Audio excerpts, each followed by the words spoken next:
following program is from NET.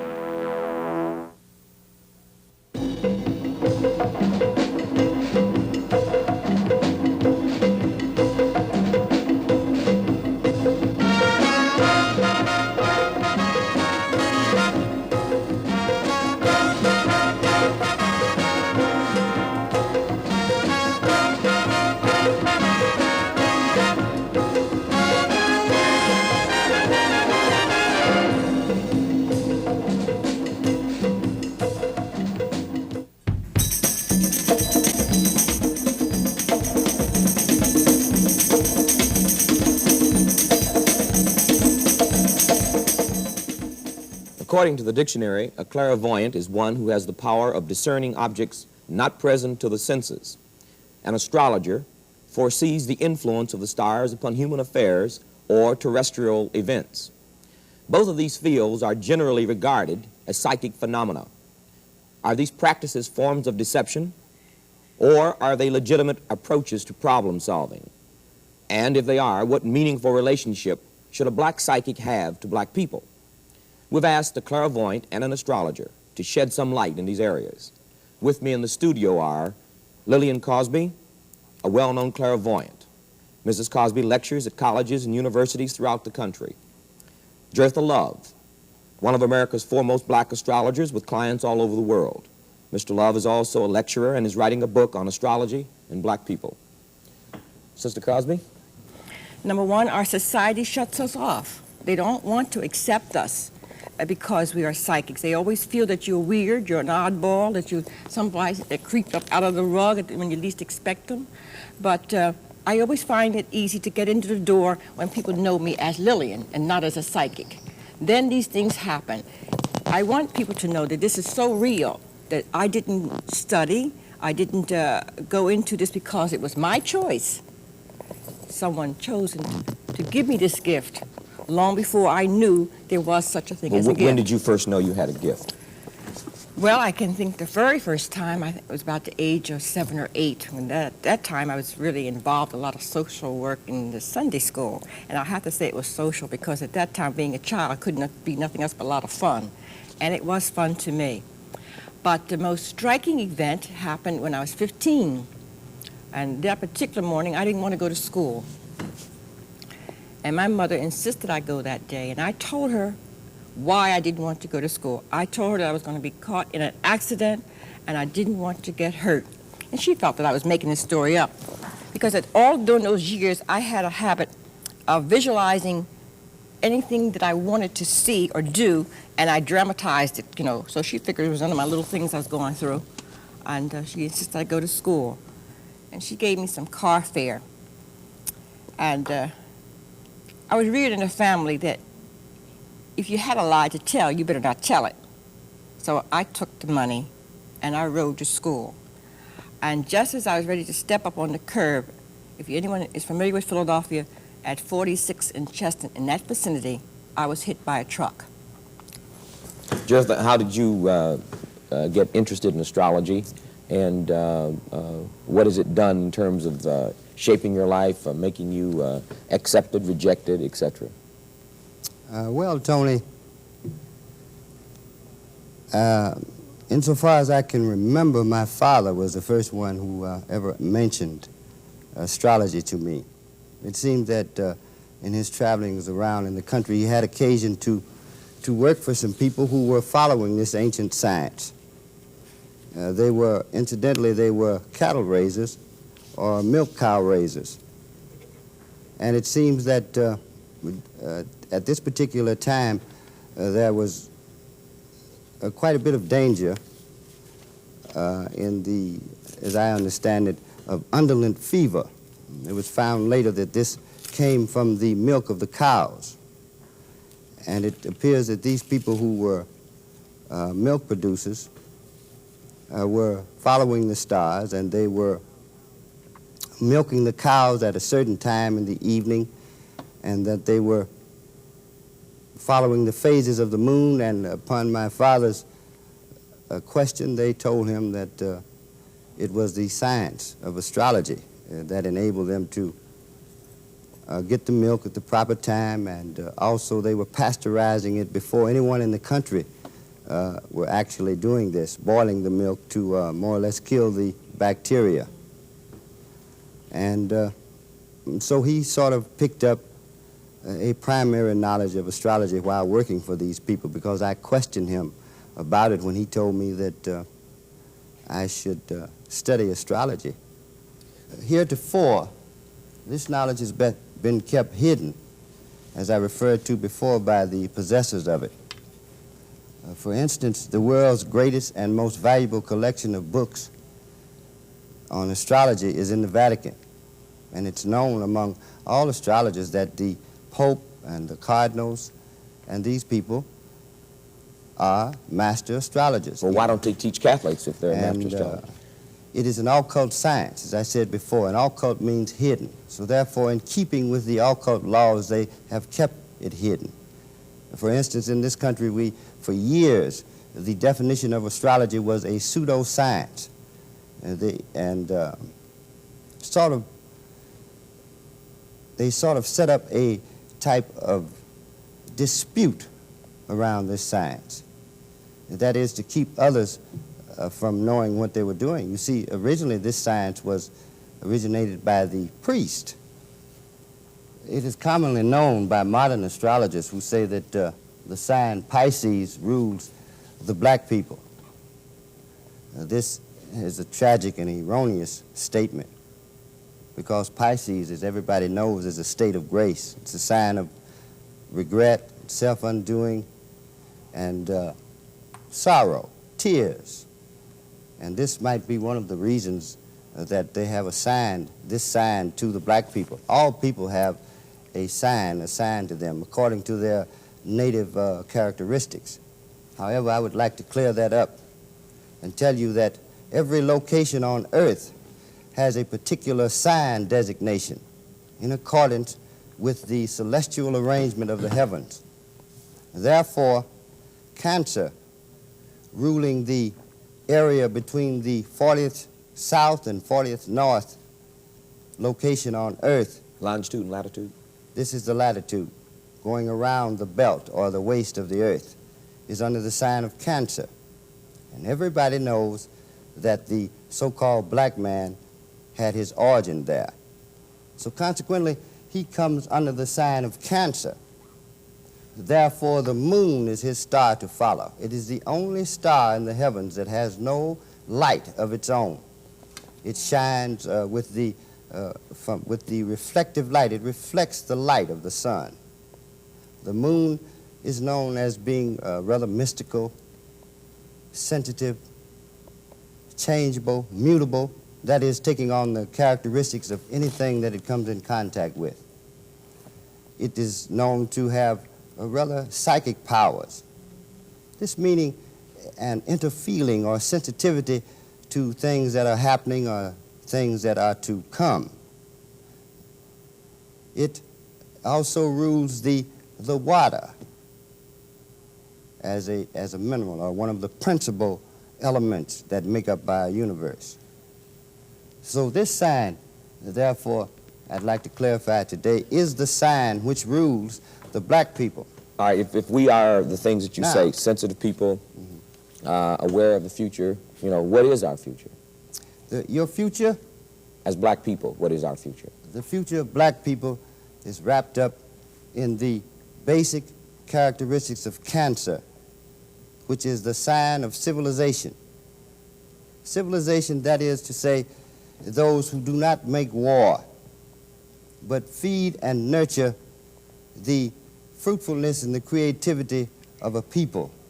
It is a sign of the mother, since it rules the anatomical part of the body, the breast, which feeds us, which we all are fed upon. And I might call to your attention that in the natural sequence of the horoscope, this is the bedrock or foundation of the entire scheme of the world. The future is always projected by the phases and the movement of the moon. You've heard of the first quarter or the first phase of the moon. This is because of the moon passing between the sun and the earth, and it appears in different forms or shapes, slivers, sort of crescent shape, and the phases are identified by the particular shape or appearance of the moon. It is known as the new moon, or the wasting moon, or the waxing moon, which is new. That is after the moon has apparently embraced the sun and then passed on with vitality, drive, and fruitfulness. Well, as Jethro was explaining about the moon, I was feeling that this is the time that the black people become, it's like planting something. They have been under the earth, buried for a long time. And as I see it now, it's just like someone is going to build a new foundation, and just by chance, they had hit the soil where the black people had been buried for so long. And they're turning it up now. And the phases of the moon, where he says the wasting of the moon, things going away, it has been going away for over centuries for the black man. But now it's where the moon is beginning to show favoritism. The black man is rising up slowly. He's learning now what to do with what he has. He's had this knowledge for many, many years. For instance, when you plant a dahlia, the root that is buried deep, when you dig it up the next year, you have 2 tubes instead of 1. 2 bulbs instead of 1. So you break them off. And this is what happened to the black man. He has been buried so long. There are many bulbs that's going to come to surface, and you can branch them off and break them, and then you can find him taking place all over the universe. In every phase of that chart, a black man will stand out, and he will rise up and be able to demand his rights. If I remember correctly my history, beginning of time, it was the black man. When our pyramids were built, our black men were the ones who built them. And we didn't have the machinery, or we didn't have scientific methods of getting an object or a rock or a stone and put it together and build these beautiful buildings and beautiful edifices, but these things still stand today. That was done by the black man. But through our history, these things was pushed so far back that we forgot them. Also, I see here that as a nation, we won't be a black man ruling over a white man, or white man ruling over a black man. We be put together, and you wonder what color we are. Color won't even matter. Where our souls and minds are going to come in, and our minds will rule. But yet, the black man will have a specific place. We have a place now, but we'll be able to know this. See, we're not too sure of ourselves now. Our footing is sort of shaky, but we're going to have the confidence as the moon goes around, as you can see. Well, how are these things going to come about? How is a society going to come about where the black man will be equal to the white man, there will be no difference and so forth? Well, our freedom, because we'll be able to live our life naturally. When I say naturally, don't get me wrong. When I talk about natural, people think your hairstyle or eating raw foods. This is not what I'm talking about. Something that's within you, that you didn't manufacture and place it there. The same as being a psychic. It's so natural that people wonder that we are really weird, because we say things and we do things that you couldn't dream of. This is a black man. This is part of his heritage. It's real. And he, for instance, in our culture, our arts, the black man has it already. And he'd be able to have more confidence in himself to bring it out. In our government, maybe not today, but very soon, we'll be able to stand equal. We have the knowledge, but we have the confidence to bring it out. In our music world, there are the arts, again, we will bring it out. We have been doing it all along, and we have been giving our knowledge to someone else, and someone else has brought it out and exploited us. So this is one of the things that I see here. I don't know how to read these charts and the symbols, okay, but I can just tell what I feel. Just confining ourselves to your specific kind of talent. Who do you think will be elected president 1972? Well, at this moment, it is quite questionable. Our President Nixon is doing a tremendous job, I say, in keeping into the public's eye, and that is also things he's doing is quite favorable and unfavorable. But being a politician, it was a very good move. Let me say this to you, I'm making a very broad statement. If he becomes elected, I do not feel strongly that he would serve his 4 years. But there is Do you see some illness? He has an illness that is kept quite secret from the public that he is trying to take care of now. But I also see a dark horse, someone we don't know right now that will come up in the presidential election. What about the war in Vietnam? Well, there again, our president will make a very strong stand just before the presidential election to free our boys, to bring them home. But to me, I get it, is coming home in one door, but war being another door, almost simultaneously. You mean we will get out of Vietnam and immediately become involved in another war? Well, when we say the word war, there's many kinds of wars. We have all kinds of wars now. The drug war, economy war, all kinds of war. Yes, there will be another war. But I want to say that we should be very careful far as Japan is concerned. I feel Japan is very restless now. The restless I feel is almost the restless that I think our nation felt in Pearl Harbor. And please don't misunderstand me when I make that statement. Pearl Harbor, I was in school at the time, but I can remember the rumbling among the students. And the rumbling I feel now is the same kind of feeling, but a different kind of war. What about Africa? What do you foresee as the future of Africa and international relations? Well, there's a lot of cleaning up to be done there before we can get that together. Africa has its own personal problems. And right now, United States has theirs so much that I don't feel that United States is going to be a great assistance to Africa or the kind of need or help that Africa should have. Africa is going to do a lot on their own. They're using their mind tremendously, trying to get their thing together. We, in the Western world, play short our concepts of what our mind can do. We're so busy using our body and our hands that we forget to use our mind, and that's going to defeat us. How do you mean defeat us? We're being defeated now. When you see the drug war on, if that's not affecting our mind, I don't know what else is doing. All the other wars that affected our body has killed us and burned us and ground. So that didn't stop us. We still had more children, raised up more boys and girls to go to war, and we kept on raising up a nation. You think back when we talk about the coming of Christ or the coming of a Messiah. Well, you should stop and think and ask some of the people who lived here before 1914. What was it like?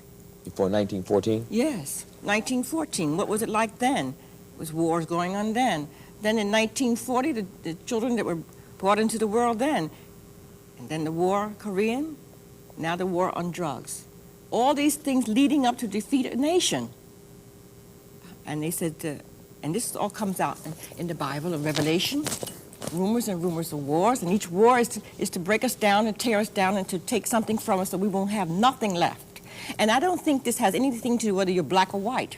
Then are you predicting the destruction of America? Absolutely. If we don't clean up this drug, we won't have a nation.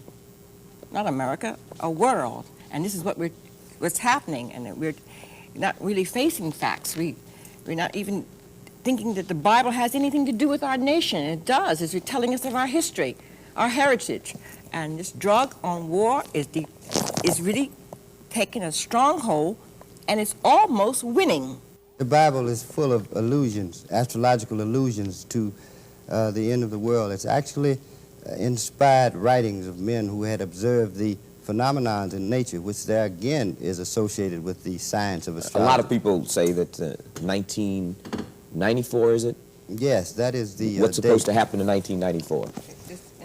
At that particular time, insofar as we can read what the stars indicate, it is said that the country which is in power, and that is the United States, it said that they will have withdrawn from all the places of the world, and they will be contained within their own hemisphere or continent. And then this particular hemisphere in which the United States exists will be rife with fire and war and strife until the new regime comes.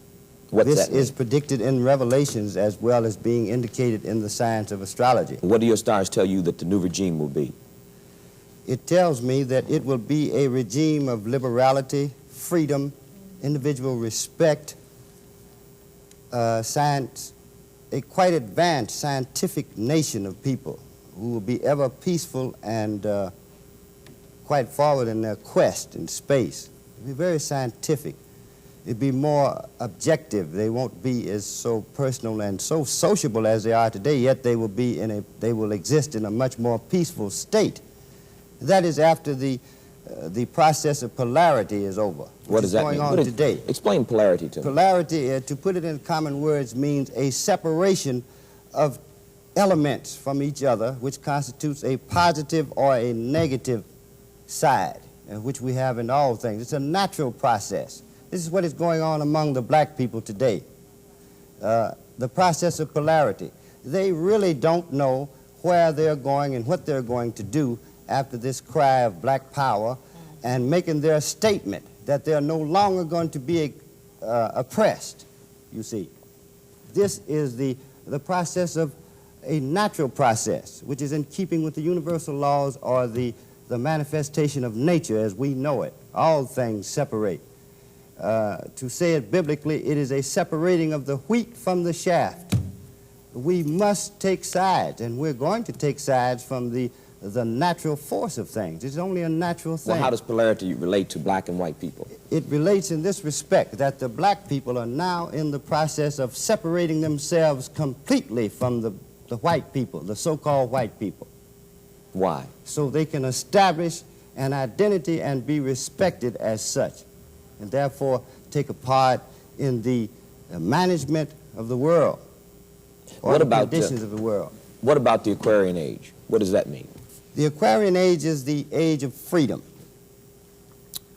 It is an age of scientific intuition. It's the age of humanitarianism. That is, the Aquarian Age personifies the attitude of help for the many as opposed to the few. The sign of Aquarius will be in the mid-heavens. That means the uppermost sign or astrological influence, that is from the heavens. Taurus will be ascending, Scorpio will be descending, and Leo shall be the nadir or the foundation of the coming civilization in the year 1994. Now, there's some controversy as to when the Aquarian Age starts. I get mine from the mathematics that went into the building of the pyramid, or the Spank of Giza, which sits geographically and mathematically in the center of the world and was made and created by black people. The Aquarian Age will bring freedom, liberation, and individual respect for every creature that inhabits the earth after the destruction. Scorpio will bring the healing powers of procreation. Leo will bring the renaissance in education, because it is education that has brought about the oppression, because it has been programmed for a particular reason, that is to keep the people subjected and to perpetuate those who are in power. Taurus will bring a new age of economy predicated upon the only true values on earth, and that is earth. And there will be no more taxes on the individual or people, but only on productive land, which is the only natural and fair system of economy known to man. That, therefore, I say that we're all awaiting. Both of you Aquarius. are consistently saying, you just said after the destruction, she has said that she has predicted the demise of America. Specifically, in your estimation, how is this destruction going to take place? Specifically, will it be a race war? Will it be a war between China and the United States, or what? Is a war, as the stars indicate, is it a war between the different ideologies, those who subscribe to different ideologies. One is slavery and the other is freedom. So it is a war between slavery or freedom. This is what the stars indicate. What do you see, Lillian? Well, talking with the freedom and astrological signs, this is true. If you notice, our society is playing down astrology or psychic ability because once that we recognize it and use it to our benefit, we have opened up a great avenue. We are trained to use our mind and to think forward. And this is what we're holding on to. And if we pay no attention to society, we'll be able to branch out and become better people. But what should we do now? We should take definite sides. We should not straddle any issues. Astrology indicates this, which is the universal laws. Which side should black people take? They should take the side of identifying themselves with the cause of freedom for black people. They should take all of their talents and whatever their natural gifts are in this struggle for freedom. And therefore, they will win and be in a unique position of leading the world to spiritual and material and social happiness and strength and power. This was an incident, that I remember when Ezekiel had a vision in the valley. And years ago, people talked about the dry bones. And when Ezekiel saw that vision, he wasn't talking about people being buried in the cemeteries or whatever, or being cremated. He was talking about you and I walking down the street and can't say, good morning, Mr. So-and-so, or how do you feel, Mrs. Ann? How's your children? Anytime a person can walk past you and can't give you a warm welcome or can't even speak, we're dead. That person's bones is dead. These are the things that Ezekiel saw during that time. He asked for the power of God to come down and to breathe into the people, and that was when a new nation. This is why I know that we're not at the end of destruction completely. We're at the end of things that has been bad, and there's such great hope for our nation. We've heard on this program from a clairvoyant and an astrologer, both of whom have made some rather startling predictions and have made an attempt to put their particular fields into a perspective of legitimacy and relevance to black people.